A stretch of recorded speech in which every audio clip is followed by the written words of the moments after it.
सबसे पहली चीज़ ये कि टूरिज़्म के लिए 2-3 डेस्टिनेशन ऐसी बनानी पड़ेंगी जो अट्रैक्ट करें टूरिस्ट को। हम टूरिज़्म की बात जब करते हैं तो यहाँ पे हर एक का आना जो है वो ईज़िली होना चाहिए, कोई प्रॉब्लम नहीं होनी चाहिए। मैं चाहता हूं कि इसको ऑनलाइन किया जाए, इसके पोर्टल जो है उसको वायरल किया जाए ताकि लोगों को आसानी हो, घर में बैठे हुए परमिशन बनाकर करना का रुख करें। ट्रैकिंग के लिए भी अच्छी जगह है, नाइट स्टे के लिए है, कैंपिंग के लिए है, ऊपर जरला है हमारा।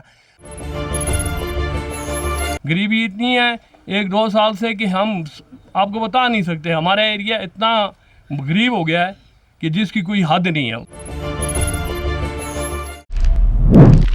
आदाब नाज़रीन, खैर मकदम में आप सभी का हमारे प्रोग्राम रूबरू में। मैं हूं प्रोग्राम की होस्ट फिजा नज़ीर।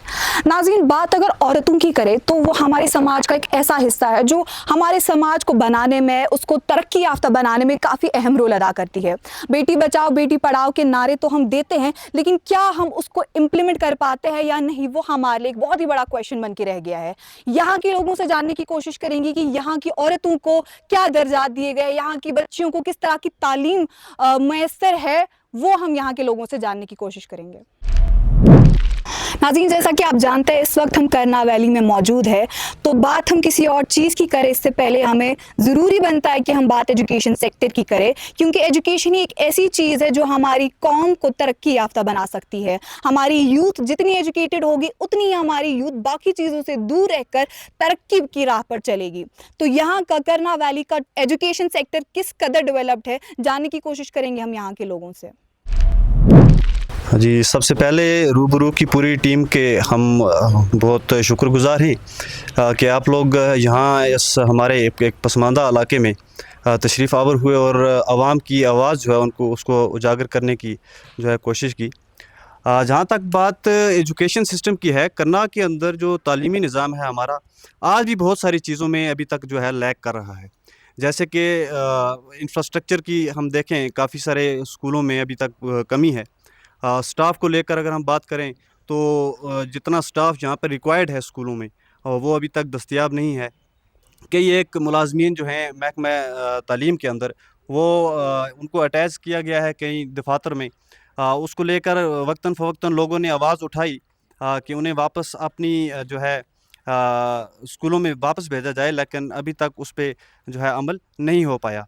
इसलिए हम गुजारिश करेंगे आला हुक्काम से कि तालीम जो कि एक फंडामेंटल राइट है और इससे जो है सबसे ज़्यादा अहमियत जो मैं समझता हूँ देनी चाहिए। किसी भी इलाके की, किसी भी कौम की तरक्की में सबसे पहली चीज़ जो है वो तालीम है। तालीम से लोग जो है वो रोशनी हासिल करते हैं और आगे चल के बाकी जितने भी बुनियादी मुद्दे हैं वो तभी उजागर हो पाते हैं या उन पे तभी कोई बात कर सकता है अगर तालीम जो है वहाँ पर मयारी किस्म की होगी। कि हमारी पूरी कंट्री को का जो तालीमी निज़ाम है उसी में रिफॉर्म्स लाने की ज़रूरत है।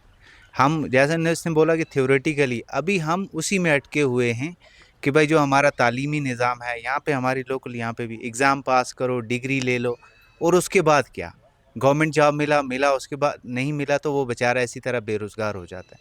तो रिफॉर्म्स का मतलब है हम थ्योरेटिकली या वो किताबों से निकल के थोड़ा कुछ ना कर्मा या अपने हाथ पे जो अपने हाथों का हुनर है उस पर भी थोड़ा गौर करें।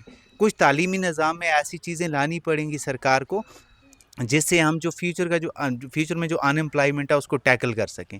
अगर कहीं पे आपको कहीं पे अपॉर्चुनिटी मिलती है, ठीक है, अगर आपको मिल गई तो अच्छी बात है, कहीं गवर्नमेंट जॉब है, कोई उसका क्राइटेरिया फुलफ़िल कर लेती हो।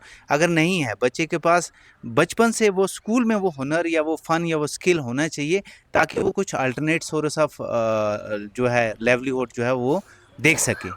और साथ में मैं बोलूँगा कि हाँ, वाकई ज़रूरत है हमारा तालीमी निज़ाम का जो मेन कारण है जिससे मैं बोलूँगा कि फ्लॉज़ हैं या लैग कर रहा है, वो ये है कि हमारे पास जो है वो स्टाफ जो है वो की पूरी अवेलेबिलिटी नहीं है। और जो है भी किसी बंदे को कहाँ पे अटैच किया, किसी को कहाँ पे अटैच किया। और सबसे बड़ी बात है नटशल में बोलूँगा कि अकाउंटेबिलिटी।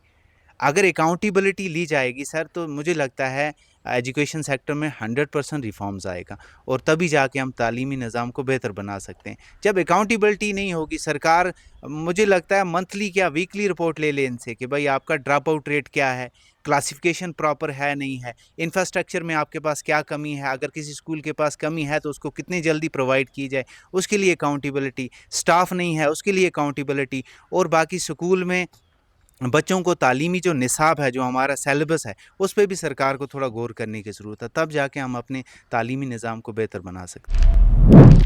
यहाँ के लोगों के बच्चों के अंदर की टैलेंट जो है, उस टैलेंट पे हमें कोई शक व शुबा नहीं है। यहाँ पे उस्ताद कराम जो पढ़ाते हैं, हमें उनसे भी कोई गिला या शिकवा नहीं है। हाँ, कुछ गवर्नमेंट की पॉलिसीज़ जो हैं वो यहाँ पे नाकारा साबित रहती है। और उसके बाद जो इंफ्रास्ट्रक्चर की बात जो हुई है, तहसील करना में वाहिद एक डिग्री कॉलेज है जिसकी लैंड का डिस्प्यूट अभी तक ख़त्म नहीं हुआ जब से वो बिल्डिंग बनी हुई है। लड़के और लड़कियां जो हैं वो बिल्कुल बाहर, ये समझ लो कि रोड पे बैठ के वो तालीम हासिल करते हैं। कल यही लोग जो हैं मंशियात की लत में पड़ते हैं, फिर हम लोग रोते हैं, बाहर जाकर आज़ारियाँ करते हैं कि जी हमारे बच्चे जो हैं वो ड्रग्स की लत में लग गए हैं, वो तालीम हासिल नहीं करते। क्या हक तालीम हासिल करें? मैं यहाँ उंगलियों पे गिन के आपको दे सकता हूँ कि करना के अंदर दर्जनों स्कूल ऐसे हैं जिनको इमारतें नहीं हैं, वो पेड़ों के नीचे बैठकर तालीम हासिल करते हैं। दर्जनों उस्ताद काम ऐसे हैं जिनकी पोस्टिंग जो है यहाँ से 20-30 किलोमीटर दूर हुई थी, लेकिन वो अपने बलबोते पे, वो अपने असर रसूख पे बिल्कुल घर के नजदीक आंगन के स्कूल में बैठे हुए। अब यहाँ तालीमी निज़ाम की बात करते हैं तो आए आप देखें कि किसी भी पेरेंट को स्कूल की दीवार के अंदर झांकने की इजाजत नहीं है। तो जैसा कि अभी हमारे जो बड़े थे यहाँ पर, उन्होंने कहा कि हमारे जो स्कूल्स हैं इनमें स्टाफ की तो कमी है ही, इंफ्रास्ट्रक्चर भी की भी कमी है, लेकिन इसके अलावा जो हमारे स्कूल्स में नहीं है वो है जो एक अच्छा एल्गोरिथम होता है हमारे स्कूल्स का, जो एजुकेशन सिस्टम है दैट शुड बी बेटर। क्योंकि आज वो बहुत ज़्यादा थ्योरेटिकली हम चाहते हैं कि हमारे बच्चे थ्योरीज़ पर जाएं और मार्क्स ज़्यादा लें, लेकिन हमें चाहिए कि जो प्रैक्टिकली हमें नॉलेज होनी चाहिए वो ज़्यादा बढ़े। एंड अनदर थिंग इज़ कि जो पेरेंट्स होते हैं वो अपने बच्चों को सिर्फ स्कूल्स में छोड़ देते हैं और तब लाते हैं जब एग्ज़ाम्स, उनका सेशन ख़त्म होता है। लेकिन जो इंटरेक्शन होनी चाहिए जो पेरेंट्स और टीचर्स के बीच में, दैट शुड बी गुड, ज़्यादा होनी चाहिए, ताकि जो बच्चा है उस पर ज़्यादा फोकस हो। पहले तो मैं आप सभी का शुक्रगुज़ार हूँ, ख़ास तौर पर रूबरू टीम की, जो यहाँ पर आए और हमें ये मौका दिया कि हम भी अपनी बात आपके सामने, हर एक के सामने रख पाएँ, स्पेशली गवर्नमेंट के सामने। अगर जैसे कि यहाँ पर बहुत सारे लोगों ने जो है बात की एजुकेशन के बारे में, मैं आपको बताना चाहूँ, अगर हम किसी इमारत की जो इमारत बनाना चाहेंगे तो उसकी हम पहले देखते हैं बुनियाद। अगर उसकी बुनियाद मज़बूत होगी तो इमारत भी मज़बूत होगी, लेकिन अगर उसकी बुनियाद ही हम जो है ख़राब डालेंगे तो इमारत आप जितनी चाहे बड़ी कर लो वो किसी काम की नहीं है। इसीलिए एजुकेशन जो है वो एक फ़ाउंडेशन होती है। लेकिन इस इलाका करना में अगर हम बात करें फर्स्ट से लेके थर्ड सेमेस्टर तक, अगर पर्सनल एक्सपीरियंस में बताऊं, हमने बहुत सारी मुश्किलात का सामना किया है। पहले तो एलिमेंट्री स्कूल्स में हमें तो या तो वहाँ पर भी स्टाफ की बहुत ज़्यादा कमी रही है, वहाँ पर स्कूल्स की इंफ्रास्ट्रक्चर बहुत ज़्यादा ख़राब रही है। इवन हमारे पास प्ले ग्राउंड्स नहीं होते थे। बच्चे का जो बेस बनता है वो पहले से बनता है, मतलब जब वो एलिमेंट्री स्कूल में, प्राइमरी स्कूल में होता है। लेकिन अब आप कैसे एक करना के स्टूडेंट से एक्सपेक्ट कर सकते हो कि वो स्पोर्ट्स में आगे जाए जब उसके पास प्ले ग्राउंड्स ही नहीं है? वो कैसे स्टडी में आगे जाए जब उसका फाउंडेशन ही, जो अब उसकी बुनियाद ही जो है वो अच्छी नहीं रखी गई हो, जब उसका इंफ्रास्ट्रक्चर उस स्कूल का नहीं, उसका निज़ाम अच्छा नहीं रखा गया हो, तो कैसे आप उसको आगे बढ़ते देखना चाहेंगे? फिर उसके बाद हम हायर सेकेंडरीज़ में आए। हायर सेकेंडरीज़ में यही प्रॉब्लम रही कि स्टाफ जो है उसकी कमी है। टूरिज़म के हवाले से मैं इतना ही कहूँगा कि टूरिज़म के लिए कुछ एक इक़दामात जो हैं वो सरकार ने, लोकल एडमिनिस्ट्रेशन ने उठाने होते हैं। पब्लिक का इसमें बहुत अहम रोल रहता है। पब्लिक जो है उसके अंदर एक मैं कहता हूँ कि जो मेहमान नवाजी के लिए जानी जाती है, हेल्पफुल नेचर उनका हो, उनको पूरी तरह से ये सिविल एडमिनिस्ट्रेशन का फ़र्ज़ अव्वल है कि वो वहाँ की आम आवाम को अवेयर करे, जाकर के कि टूरिस्ट जो आते हैं उनको किस तरीके से इस्तकबाल करना होता है। करना में पहुंचने के लिए मुझे ये चीज़ समझ नहीं आती कि आज के इस दौर में जहां हर एक चीज़ जो है वो हम इंटरनेट या ऑनलाइन जो है वो करते हैं, लेकिन इलाके करना के लिए जो प्रोसेस रखा है इन्होंने परमिशन के लिए, वो इन्होंने ऑफलाइन रखा है। कभी लोकल थाने से लिख के लाओ, पुलिस स्टेशन से, फिर कालपुरा में आओ, वहाँ से परमिशन लो, फिर वहाँ से उनको बड़ी मुश्किलात से यहाँ तक पहुँचना पड़ता है। बेहतर समझते हैं लोग कि घर ही बैठे रहें, करना का सफ़र ना ही किया जाए तो बेहतर है। मैं चाहता हूं कि इसको ऑनलाइन किया जाए, इसके पोर्टल जो है उसको वायरल किया जाए ताकि लोगों को आसानी हो, घर में बैठे हुए परमिशन बनाकर करना का रुख करें। सबसे पहली चीज़ ये कि टूरिज़म के लिए 2-3 डेस्टिनेशन ऐसी बनानी पड़ेंगी जो अट्रैक्ट करें टूरिस्ट को, और उसमें सबसे बड़ा कदम ये हो सकता है कि शारदा पीठ जो शारदा यात्रा है उसको अगर शुरू कर दिया जाए तो उसकी वजह से जो टूरिज़म है वो ज़्यादा से ज़्यादा यहाँ पे आएगा और यहाँ के लोकल लोगों का फ़ायदा हो सकता है। टूरिज़म इसलिए कम हुआ क्योंकि वो जो डर का माहौल जो पहलगाम में हुआ पिछली बार आरू वैली में, जहाँ हमारे 25-26 नहत्ते लोगों का कत्ल किया गया, तो जाहिर सी बात है कि एक गलत इम्प्रेशन गया हमारे बारे में भी और हमारी वैली के बारे में भी। तो वो आहिस्ता आहिस्ता करके दूर हो सकता है और उसका साथ आप लोगों का भी हमें साथ चाहिए, क्योंकि आप सोशल मीडिया या आपके अपने प्लेटफॉर्म के ज़रिए आप लोगों को बता सकते हैं, यहाँ के लोगों की दिल की बात उन तक पहुँचा सकते हैं। पहलगाम के बाद जो मैं बात करूं, जो ऑपरेशन सिंदूर हुआ, ऑपरेशन सिंदूर में जो हमारी सेना ने उनको मुंह तोड़ जवाब दिया और उनको ये बार बार कहा कि आप लोग अगर ऐसी गलती करेंगे तो ऑपरेशन सिंदूर ख़त्म नहीं हुआ है बल्कि ये कंटिन्यू है। लेकिन मैं एक रिक्वेस्ट करूंगा कि उस ऑपरेशन सिंदूर में जो आम गरीब लोगों का नुकसान हुआ, चाहे वो दुकानदार थे, चाहे वो मालके मकान थे, या चाहे वो गाड़ियाँ वाले थे, जो अपना रोज़गार दिन को कमाते थे, उन्हीं के ज़रिए अपने बच्चों को पालते थे, लेकिन आज तक उनको उनकी कंपनसेशन नहीं मिली है। तो मेरी रिक्वेस्ट रहेगी गवर्नमेंट से कि उनको उनकी कंपनसेशन दी जाए जितना वो हक रखते हैं। तो मैं बेसिकली जीडीसी टंगधार की स्टूडेंट हूँ, और जैसे कि सर ने कहा अभी कि हमारा पहला पॉइंट यही है कि हमारे कॉलेज का लैंड डिस्प्यूट पता नहीं कितने ईयर से ऐसे ही है। हमें इवन इतना नहीं पता चलता है कि कौन कॉलेज का स्टूडेंट है और कौन बाहर का स्टूडेंट है, क्योंकि वहाँ भी किसी का आना जाना कुछ पता नहीं चलता है। और दूसरी चीज़ है, हमारे कॉलेज में टीचर सिर्फ, हम प्रोफेसर्स की बात करें वो सिर्फ 5 या 6 हैं। तो ये बात करते हैं कि बाहर एक्टिविटीज़ होनी चाहिए। हमें अगर किसी कॉलेज में इंटर कॉलेज कंपटीशन होता है, हमें बाहर जाना पड़ता है, तो हमें इतना नहीं होता है कि कोई एक स्टाफ हमारे साथ जा पाए, क्योंकि यहाँ पे स्टाफ की बहुत ज़्यादा कमी है। हमारे पास इवन 5 या 6 ही प्रोफेसर हैं। अब वो क्या करेंगे, हमारे साथ जाएंगे या वहाँ पे बच्चों को पढ़ाएंगे। और हमारी ये डिमांड है कि करना में हमें एक लाइब्रेरी चाहिए, पब्लिक लाइब्रेरी चाहिए, जिसमें हम कॉलेज में तो जो हम खैर पढ़ते हैं तो पढ़ते हैं, हमें अगर अपने कॉम्पिटिटिव एग्ज़ाम के लिए आगे बढ़ के कोई प्रैक्टिस करनी है या कुछ पढ़ना है तो हम उसके लिए लाइब्रेरी की एक डिमांड करना चाहते हैं। कश्मीर का हर कोना जो है, हर जगह जो है, उसमें टूरिज़म का पोटेंशियल है। और मैं बिलखुसूस बात करूं अपने इलाके की तो मैं आपको बताना चाहता हूं कि हमारा इलाका बॉर्डर टूरिज़म के लिहाज से, मतलब इसमें इतना पोटेंशियल है कि मेरे पास अल्फाज ही नहीं है, मैं कैसे बयान करूं आपको। मगर मसला है कि हम लोगों को या बाकी बाहर से जो सयाह हैं उनको हम किस तरह से मोटिवेट करें ताकि वो इस इलाके में आके विज़िट करें और उससे लोगों को यहाँ पे फ़ायदा पहुँच सके। पहली बात तो ये है सर कि एक बड़े पैमाने की बात है कि हमारा जो निज़ाम हुकूमत है वो नटशल में बोलूँ तो वो लोगों के हाथ में है। यहाँ ये जमहूरियत है, यहाँ पे इक़्तिदार और इख्तियार जो है लोगों के हाथ में ही है। और एक फ़िलासफ़र ने कहा था कि आप पावर को जितना डिवाइड करोगे उसकी साख़त और वक़्त उतनी ही कम होती है। तो इसका मतलब है, यानी जब पावर लोगों के हाथ में है, सबसे पहले हमें वो शऊर बतौर अवाम लाना होगा कि जिससे हम किसी चीज़ की तामीर कर सकें।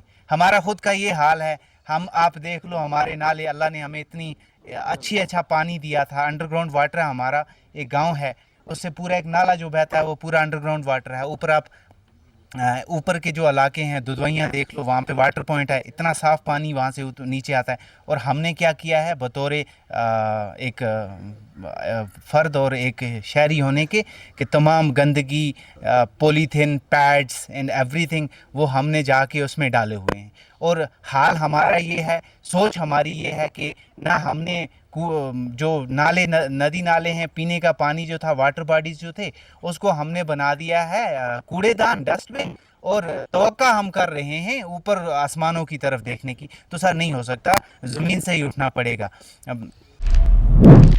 मैं सबसे पहले टीम रूबरू का तहे दिल्ली से शुक्रिया अदा करता हूं जो कि हमारे बीच में आए, और हमें पूरी उम्मीद है कि हमारी बात को वो आगे तक ले जाएंगे। और हमारे जो ये मुद्दा है आज का बॉर्डर टूरिज़्म, जिसके बारे में अभी मैं बताना चाहूँगा, उसको आगे तक ले जाएंगे, बहुत आगे तक, यानी सेंट्रल गवर्नमेंट तक। आप देखिए हमारी बदकिस्मती है कि आज तक हमारे इस करनाल के इलाके को बॉर्डर टूरिज़्म के नक्शे पे नहीं लाया गया। आप देखिए, आप अपना कैमरा घुमा के यहाँ पे देखिए, हमारे इस इलाके की खूबसूरती को देखिए। ये क्या किसी गुलमर्ग से कम है, ये पहलगाम से कम है, या हमारे दूसरे जहाँ पे टूरिस्ट बहुत ज़्यादा जाते हैं उनसे ये हमारा इलाका कम है। आप यहाँ पर आए हैं, आप यहाँ तक मौजूद मत रहिए, आप जाइए पूरे इलाके में जाके देखिए कि हमारे पास कैसे अच्छे अच्छे टूरिस्ट स्पॉट हैं। आप यहाँ पर आए हैं, हम दूसरे मीडिया वालों से भी ये गुजारिश करते हैं कि वो भी यहाँ पर आएँ, को हमारे इस जो खूबसूरती को है ये आगे तक ले जाएं, ताकि हमारे इस इलाके को टूरिस्ट मैप के नक्शे पर लाया जाए। मैं मीडिया वालों से ये गुजारिश करता हूँ कि आप देखिए, वो हमारे सामने एक करानू की पहाड़ी है, अगर वहाँ पे आप चढ़ जाओगे आप बोलोगे कि यहीं पे जन्नत है। हम टूरिज़्म की बात जब करते हैं तो यहाँ पे हर एक का आना जो है वो ईज़िली होना चाहिए, कोई प्रॉब्लम नहीं होनी चाहिए। तो यहाँ पे 2-3 स्पॉट ऐसे हैं, क्योंकि ये बॉर्डर एरिया है, लाइन ऑफ कंट्रोल के नज़दीक है, यहाँ पे हमेशा चेकिंग रहती है। और परमिशन की बात करें, परमिशन में बड़ी प्रॉब्लम आती है, तो कई बार 5-5 घंटे लग जाते हैं, और जो बाहर से आएंगे उनको तो 2 दिन लग जाते हैं। तो हमें जो परमिशन है इसको ऐसा करना होगा, ऑनलाइन परमिशन के लिए अप्लाई करना होगा, या कुछ ऐसा इनको ऑप्शन ढूंढना पड़ेगा एडमिनिस्ट्रेशन को, ताकि ईज़िली जो है वो परमिशन मिल सके। दूसरी बात ये है कि जब भी वहाँ से कोई आता है उसकी तो चेकिंग इतनी नहीं होती है, जब यहाँ से जाते हैं तो 2 या 3 घंटे लग जाते हैं उसको चेकिंग करने में, तो फिर वो दोबारा नहीं आता है, क्योंकि उसको पता है कि जब मैं वहाँ जाऊँगा तो फिर मुझे वहाँ से प्रॉब्लम हो सकती है। अब क्या है, इंडियन आर्मी की हेल्प से यहाँ पे डन्ना पर एक टूरिस्ट स्पॉट जो है वो बनाया जा रहा है। मेन जो चीज़ है वहाँ पे, जो डन्ना पे, वहाँ पे चेकिंग पॉइंट जो है, चेकिंग पॉइंट्स ऐसे बनाए जा रहे हैं, कम से कम 3-4 पॉइंट्स वहाँ पे बनाए गए हैं, जहाँ पे इजीली जो है वो कोई भी सामान होगा आपका 5 मिनट में या 2-3 मिनट में आपका वो स्कैन हो जाएगा। जिस तरह से आपने देखा होगा एयरपोर्ट्स के अंदर जिस तरह से सिस्टम बना हुआ है, ऐसा सिस्टम जो है वो डन्ना पे बनने जा रहा है। तो आई होप कि नेक्स्ट ईयर वो हो जाएगा, इंशाल्लाह स्टार्ट हो जाएगा। तो उसके साथ साथ जो साधना की रोड है, जब कोई भी टूरिस्ट पार से आता है तो एक सीनिक ब्यूटी, जो स्नो कैप्ड माउंटेन्स हैं वो देखने को मिलते हैं, तो ट्रैकिंग के लिए बहुत ज़बरदस्त जगह है। तो रास्ते में जब वो आते हैं, अगर वहाँ पे टी स्टॉल्स जो हैं वो लगाए जाएं और कुछ छोटी मोटी शॉप्स वहाँ पे खोली जाएं, तो उससे क्या होगा, एक तो रोज़गार भी बढ़ेगा, दूसरा जो टूरिस्ट है, क्योंकि जो भी टूरिस्ट लोग आते हैं, ख़ासकर जो ट्रैकिंग के लिए आते हैं, उनको चाहिए कि हाँ 10 किलोमीटर के बाद कम से कम एक चाय की चुस्की हो, ठीक है। अब उसके साथ साथ अगर हम जब आ जाते हैं टंगडार के अंदर, मेन टंगडार के अंदर अगर हम टूरिज़्म की पोटेंशियल की बात करें, सबसे पहला है इको टूरिज़्म। इको टूरिज़्म में यहाँ पे डन्ना आता है, शमसपोरा आता है, सुलेमान का कलडारा आता है, करानू आता है, और ये ट्रैकिंग पॉइंट्स भी बन सकते हैं और इको टूरिज़्म के लिए भी हम इनको बढ़ा सकते हैं।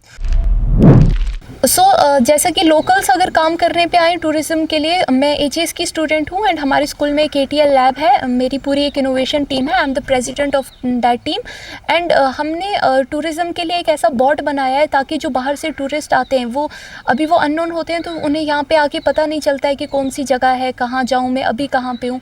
तो उनके लिए हमने एक ऐसा बोर्ड बनाया हुआ है जो कि अभी तो फ्री ऑफ कॉस्ट है एंड उसके स्कैनर्स आपको जगह जगह पे मिल जाएंगे। After some time we will be installing that. What you have to do कि आपको बस उसको स्कैन करना है and that will answer your every question, like what are the places हम यहाँ पे विजिट कर सकते हैं एंड यहाँ का लोकल कुजीन कैसा है, मुझे क्या ट्राई करना चाहिए, वेज में क्या ऑप्शंस हैं, नॉन वेज में क्या ऑप्शंस हैं, कौन कौन सी जगह अवेलेबल है जाने के लिए, कौन कौन सी जगह पे परमिशन रिक्वायर होती है, और आपको वो इस स्कैनर पे मिल जाएगा। I will request you all to visit that scanner and आप जाके उस चैट बोर्ड को विजिट करें। यहाँ पे एक स्कैनर डिस्प्ले हो रहा होगा, आप उस स्कैनर को स्कैन करके उस चैट बोर्ड को विजिट कर सकते हैं एंड एक्सप्लोर के आपको पता चलेगा कि करना में क्या क्या है and whether you are interested please visit करना। गरीबी इतनी है 1-2 साल से कि हम आपको बता नहीं सकते, हमारा एरिया इतना गरीब हो गया है कि जिसकी कोई हद नहीं है। वरना यहाँ कोई कमी नहीं होती थी, फर्स्ट क्लास चलता था सारा सिस्टम। आजकल बहुत कमी है लोगों के, अगर किसी ने नरेगा शरेगा होता था यहाँ वो भी बंद है, कोई काम नहीं है, कोई कुछ नहीं है, बस ऐसे टाइम पास करने के लिए सभी बैठे हैं। तो लिहाजा हम चाहते हैं कि हमारा रुज़गार कहीं सही किया जाए, मज़दूर को मजदूरी मिले। अगर कहीं काम गलती से कर बैठा है वो उसको अभी तक पैसे मजदूरी नहीं मिली है, उसके मटेरियल का पैसा नहीं मिला, वो भी आप बात ऊपर पहुँचाएं ताकि इन गरीबों को अपना पैसा मिले। हम आपकी थ्रू से चैनल से हर बात आगे पहुँचाना चाहते हैं। हम श्रीनगर में भी गए, हमें बहुत फ़ायदा उसका ये हुआ, हमने जगह जगह की बात, लेकिन उसका फ़ायदा ये हमारा टनल भी हो गया, हमारी एचटी भी होगी। हम गवर्नमेंट के और अपनी फ़ौज के बहुत शुक्रिया अदा करते हैं कि ऐसे लोग हैं हमारे कि जिन्होंने अच्छा, फ़ौज ने भी हमारे हर प्रोग्राम में अच्छा समझ के उन्होंने हमें आगे बढ़ाया ताकि इन लोगों के मसले हल हो जाएं। कई मसले हमारे हल हो गए, ऐसी बात नहीं है, लेकिन कुछ मसले अभी भी ऐसे हैं जो हल होने चाहिए। फ़ौज जो है, अगर फ़ौज ना होती यहाँ हमारी और भी इस वक्त भी 400-500-600 कुली ली है इन्होंने, चलो हमारी मजदूरी उसी के हिसाब से चलती है। अगर वो भी ना होती हम क्या करते? इस वक्त हमारी बुरी हालत है। हम आपके चैनल से आगे बात पहुँचाना चाहते हैं और ये बात पहुँचनी चाहिए ताकि हर एक को पता चले कि करना में क्या परेशानियाँ हैं। नाज़रीन, अभी तक हम बात कर रहे थे एजुकेशन के बारे में, टूरिज़्म के बारे में, तो वही हमारे लिए ज़रूरी बनता है कि हम बात वुमेन एम्पावरमेंट की करें, क्योंकि औरत अगर तरक्की याफ्ता नहीं होगी तो हमारा समाज, हमारी सोसाइटी भी तरक्की याफ्ता नहीं होगी। हमारी औरतें जो है वो हमारी मुल्क का मोर देन 0.5% जो है पॉपुलेशन की है, लेकिन अभी भी उन्हें उस तरह के हकूक़ नहीं दिए जाते। अभी भी लिटरेसी की बात करूँ तो हमारी औरतें बहुत बहुत पीछे हैं। तो यहाँ के लोगों से जानने की कोशिश करेगी कि यहाँ की औरतों को, यहाँ की लड़कियों को किस तरह की एजुकेशन फराहम की जाती है, किस तरह के राइट्स उन्हें दिए जाते हैं और क्या इनका पर्सपेक्टिव है वुमेन एम्पावरमेंट को लेके। वुमेन एम्पावरमेंट का मतलब सिर्फ ये नहीं है कि आप लड़कियों को, औरतों को आज़ादी दें, बल्कि ये है कि आप उनको अपॉर्चुनिटीज़ दें, उनको फ्रीडम दें और उनको एजुकेशन दें ताकि वो हर फील्ड में आगे बढ़ सकें। तो हमारे एरिया में कहने की बात तो ये है कि हम बोल देते हैं लड़कियों को लड़कों के बराबर हुकूक दिए जाते हैं या फिर लड़कियों को लड़कों के बराबर रखा जा रहा है, मगर जब देखते हैं हम यहाँ हमारे लोकल एरिया में स्टैटिस्टिक्स देखते हैं, हमारी जो लड़कियां हैं जो कॉलेज जाती हैं या स्कूल जाती हैं, उनका जेंडर रेशियो लड़कों के मुकाबले आज भी बहुत कम है। ड्रॉप आउट रेट बहुत ज़्यादा है लड़कियों का। 8th फॉर एग्ज़ाम्पल वो 8th तक पढ़ती हैं या 10th तक पढ़ती हैं, तो उसके बाद एक दिमाग में एक चीज़ बिठाई जाती है बचपन से ही कि अब तो बस तुमने पढ़ लिया, अब क्या ही करना है, घर बैठना है। तो एक ये चीज़ है, तो उनको अपने सपने छोड़ने पड़ते हैं, कहीं ना कहीं उनको अपने सपनों को दबाना पड़ता है, वो आगे नहीं बढ़ सकती हैं। तो वुमेन एम्पावरमेंट का मतलब ये है कि वुमेन को इक्वल राइट्स दिए जाएं लड़कों के हिसाब से, जितने कि एक लड़का, जैसे कि एक लड़का हमारे माहौल में वो उसको जितने हक हैं वो पढ़ेगा, वो आगे जाएगा या फिर वो बाहर जाके अपनी स्टडीज़ कंप्लीट करेगा, तो एक लड़की को भी उतने ही हक दिए जाने चाहिए। उसके अलावा ये बात है कि सिर्फ ये नहीं है कि सिर्फ उसको हक दिए जाएं, उसके साथ साथ ये है कि उसको इंडिपेंडेंस होनी चाहिए एक लड़की जितना एक लड़का आज़ाद है। अब हम बोलने में तो ये चीज़ बोल देते हैं, पर जो बात आती है हमारी सोसाइटी की, तो वो लोग एक्सेप्ट नहीं करते हैं ये चीज़ को कि उनकी बेटी कहीं बाहर जाए, वो पढ़े या फिर कहीं प्राइवेट जॉब करे, और बिज़नेस का तो दूर दूर तक बात ही नहीं है। अगर कोई लड़की यहाँ पे सोचती है बिज़नेस करना, तो वो पहले ही सोसाइटी के डर से या फिर अपने घर वालों के डर से चुप करके बैठ जाती है, क्योंकि उसे पता है कि वो अगर घर से बाहर निकलेगी ये बोल के तो 1000 लोग सवाल उठाएंगे, हकारत की नज़र से देखा जाएगा उसे। आज मैं यहाँ पे बात कर रही हूँ वुमेन एम्पावरमेंट के बारे में। सबसे पहले हमें वुमेन एम्पावरमेंट का मतलब समझना होगा। तो इसका मतलब है वॉइस एंड चॉइस, यानी कि एक औरत को बोलने की आज़ादी और उसको चूज़ करने की आज़ादी, whatever they want to choose. And यहाँ पे अगर हम बात करें, बहुत सारी, आज हम ये नहीं कह सकते कि लड़कियाँ एम्पावर नहीं है, बहुत सारी जगह हैं भी एम्पावर। हम बहुत सारे एग्जाम्पल देख सकते हैं, बहुत सारी लड़कियाँ एम्पावर हैं, लेकिन बहुत जगह नहीं भी है। अगर हम बात करें लिटरेसी रेट के बारे में, तो आज लड़कियों की लिटरेसी रेट बहुत ज़्यादा कम है, जो कि 65% है। और अगर हम मेल की लिटरेसी रेट के बारे में बात करें तो वो 82% है। यहाँ पे बहुत ज़्यादा ह्यूज गैप आ रहा है, आप मतलब देख भी सकते हैं।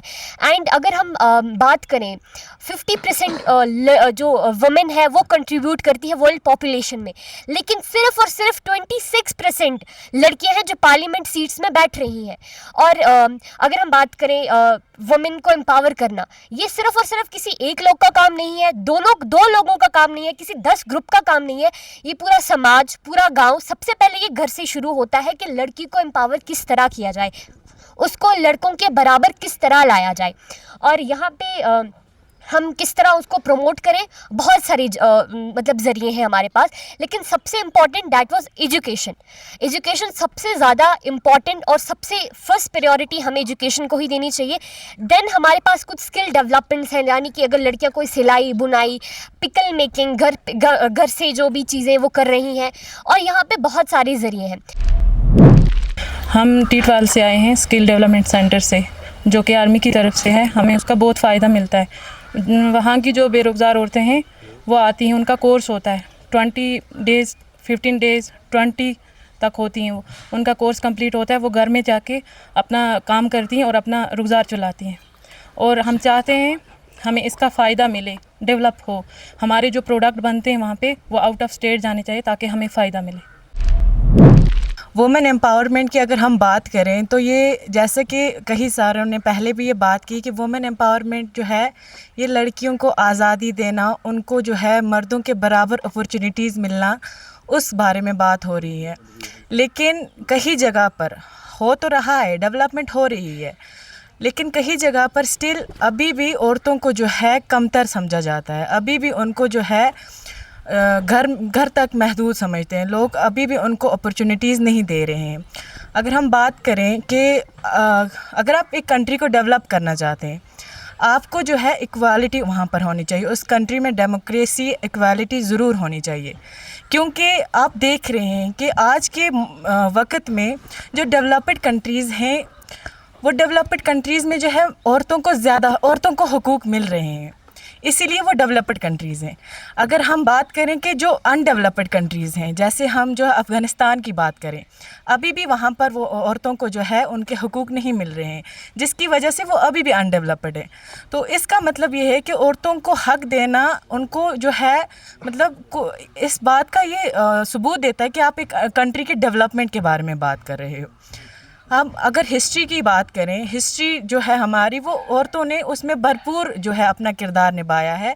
जैसे कि हम बात करें हमारी कल्पना चावला की, जो फर्स्ट वो इंडियन वुमेन रह चुकी हैं जिन्होंने स्पेस में जो गई, उन्होंने एक एग्जांपल सेट की कि औरतें जो हैं वो उड़ान भर सकती हैं। अगर हम बात करें मलाला यूसुफज़ई की, उन्होंने जो है अपने सर पर गोली खाकर उस हालत में भी उन्होंने जो है वो गन्स का सामना किया, लेकिन फिर भी अपनी पढ़ाई जो है पूरी की, और हम जैसी औरतों के लिए, हम जैसी लड़कियों के लिए एग्जाम्पल सेट की कि औरत पढ़ सकती है, औरत आगे बढ़ सकती है। नाज़रीन, वक्त किसी का मोहताज नहीं होता, हमें वक्त की कदर करनी चाहिए। इसी तरह हमारे प्रोग्राम का भी वक्त यहीं पर इख्तिताम को पहुंचता है। हमें मालूम है कि आपके इलाके में भी कई सारे मसलो मसाइल होंगे। अगर आप भी चाहते हैं अपने इलाके के मसलो मसाइल हमारे प्रोग्राम में शुमूल करना, तो दिए गए साइट्स पर हमें राब्ता करें। तब तक के लिए दीजिए हमारी पूरी टीम को इजाज़त। अल्लाह हाफ़िज़।